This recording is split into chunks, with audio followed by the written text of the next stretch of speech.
Sir उपचार सेवा केंद्र फतेहपुर में आपका स्वागत है। और हम पंच तत्वों को एक्यूप्रेशर में जो भी सिद्धांत हैं तो उसको अपने हिसाब से समझते हैं, आप आयुर्वेद के हिसाब से नहीं। कैसे क्या इसको विवेचना देंगे और कैसे क्या इसका मानक है आपके आयुर्वेद के हिसाब से। आइए हम आचार्य श्री ब्रह्मदत्त शुक्ला जी से इसके बारे में विशेष समझते हैं।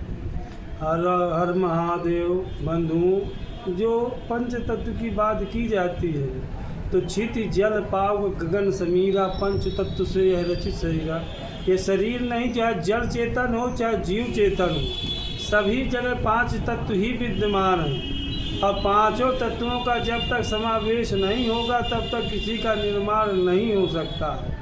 यहाँ तक कि गति नहीं हो सकती है, चाहे जल चेतन हो चाहे जीव चेतन हो। ये हो सकता है कि जैसे हमारे शरीर में 70% जल है, किसी में 40% है, वनस्पति में कम है, भूमि में पंच जल पास, किसी बीज के अंकुरण के लिए जल और पांचों तत्व समान मात्रा में जरूरी है। जैसे हमारे हाथ में 5 अंगुलियां हैं, पांचों अंगुलियां बराबर नहीं हैं, कोई छोटी है और कोई बड़ी है, कोई मोटी है, कोई छोटा है, तो उनका उस अंगुलियों का ये भावार्थ सिद्ध होता है कि हमारे शरीर में कौन सी चीज़ की कितनी मात्रा है। जैसे हमारे ये अंगुली है सबसे बड़ी होती है, ये अंगुली सबसे छोटी होती है, तो यह किस तत्व का सूचक होती है और यह किस तत्व का सूचक है। इसका स्थान इतना क्यों छोटा है और इसका स्थान इतना बड़ा क्यों है। ये आकाश है, ये ज़्यादा है, विस्तृत है, फैला हुआ है, और ये पूरा मेरुदंड ब्रह्मांड से जुड़ा होने के कारण सब सिद्ध करता है। इसीलिए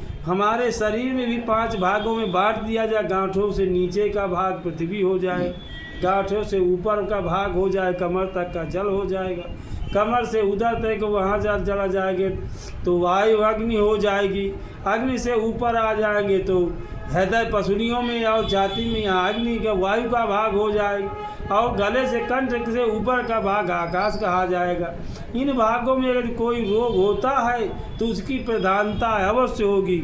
इसीलिए अग्नि के स्थान में पेट में जो भी 7 धातुएं बनती हैं वो अग्नि से, अग्नि ही उनका पाचन करती है और निर्माण करती है। इसीलिए जठरे बलम तस्य बलम, जिसकी जठराग्नि बलवान है वही बलवान है, और जिसकी अग्नि बुझ गई वह रोगी हो गया और शक्तिहीन हो गया। इसलिए जठरे बलम तस्य बलम, सबको अपनी अग्नि के अनुरूप ही आहार और भोजन और जठराग्नि की रक्षा करना चाहिए। हर हर महादेव।